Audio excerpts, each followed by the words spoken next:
Hi, well, praise the Lord Jesus, who's given us everything we need today to make our garlic infused Everclear. And what are the advantages of garlic infused ethanol, alcohol really, and why would you use this instead of some other things? Well, garlic powder doesn't have all of the garlic flavors in it, right? There are some volatile compounds that when you dry it and powder it and evaporate it, they evaporate with the water. So those compounds are all still in fresh garlic, and there are a variety of techniques for infusing, getting that flavor from fresh garlic into the dish that you're cooking. You know, one is to make garlic vinegar, and for like marinades and dishes where vinegar doesn't throw off the flavor of the food, garlic vinegar is awesome, easy to make. Another one would be garlic oil, and this is olive oil, and this is my top choice in salad dressings. But there are a number of dishes where, for example, if you want the garlic flavor to penetrate, you need a marinade, and the oil isn't going to penetrate a lot of meats. And if you don't like the flavor of vinegar in your marinade, that's where the Everclear can come and do its job. There is a Redeemer, Jesus, God's own Son, precious Lamb of God, Messiah, Holy One. There are some other dishes, and I'm thinking of beer batter, right?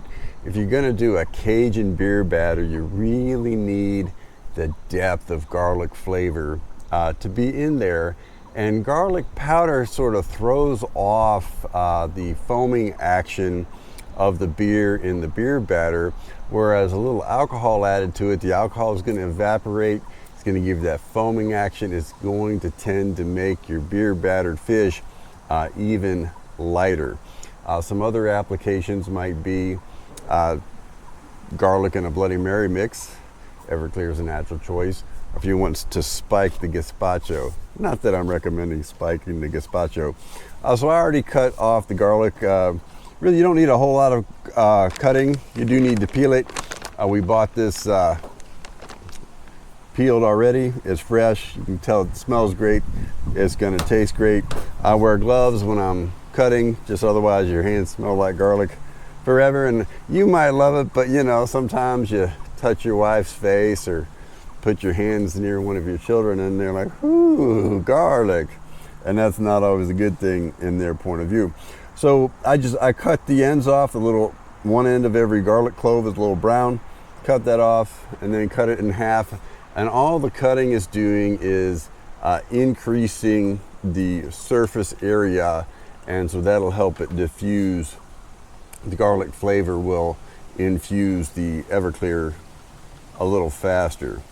This doesn't need to be refrigerated because the alcohol content is so high.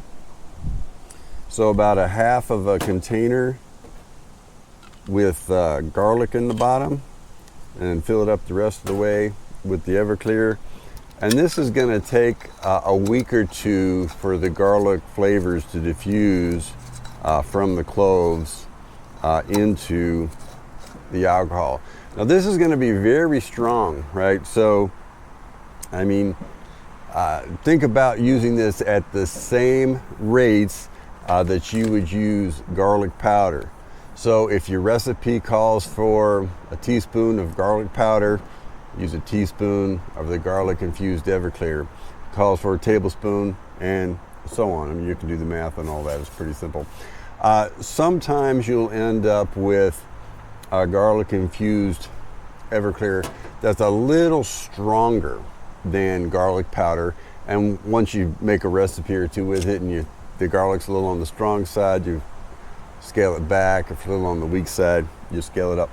All right, so there you have it, garlic infused Everclear, the whys and the hows to use it. My main intent for this is to use it in the beer batter, some Cajun beer batter dishes, to really do a better job getting the garlic flavor into the breading of the fish. Stick another look in the good, good book. Don't let it pass you by. Let the Holy Spirit talk. Walk through the written word of Jesus. Take another look in